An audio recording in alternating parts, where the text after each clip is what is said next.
Welcome back, Creditin. I'm James Morrow, filling in all week. Great to be with you. Well, ever since Donald Trump's capture of Venezuelan strongman Nicolas Maduro, we've heard a lot of talk about his actions being against, quote-unquote, international law. With the likes of, say, celebrity barrister and darling of the tote bag set Jeffrey Robertson saying in the Sydney Morning Herald that, oh no, the arrest violates all the norms that keep our world so peaceful. But is that really so? Joining me now to discuss this and more is John Hinderaker, a brilliant lawyer himself and president of the Center for the American Experiment in Minnesota. John, thanks so much for joining me here, and Happy New Year. You've noted on your brilliant Powerline blog that Democrats have all adopted the same script about the seizure of Maduro being, quote, unlawful and unwise. But John, tell me about this international law argument that they're running. I feel like this is more about politics than the law. What do you reckon?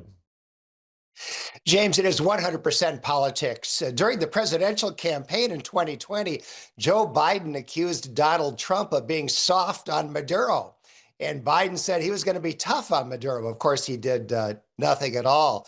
The Democratic position on the use of military force depends entirely on who is in the White House. The overnight raid to pick up Nicolas Maduro was nothing compared to the bombing of Libya, which led to the overthrow and death of Muammar Gaddafi, which the Obama administration carried out. But nearly all the Democrats were fine with that. So it really is a political question of who is in the White House when it comes to approving of the use of force. And, John, I wanted to also just interrogate this point about international law a bit more as well, because there's this idea that, somehow this is a violation of norms, states shouldn't invade other states. But the Trump administration, they have a case. They say that this was really a criminal indictment. That's why we saw Maduro frog marched by guys with DEA badges on their arms into the courthouse earlier today.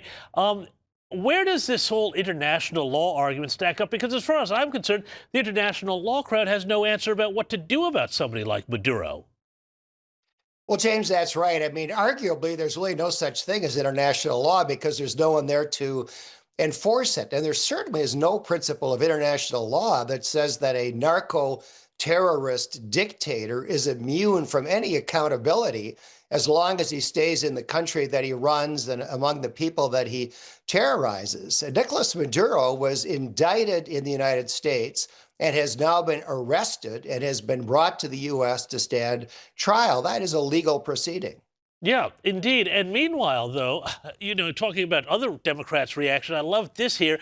Kamala Harris, who could very well have been the president of the United States right now and presumably would have left Maduro in power, has posted on X, writing that the president is putting troops at risk, spending billions, destabilizing a region, and offering no legal authority, no exit plan, and no benefit at home. But I thought this was particularly hypocritical here, John, because as you alluded to before, the Biden administration, and with Kamala Harris as vice president, approved a $25 million bounty for Maduro's arrest just days before they left office.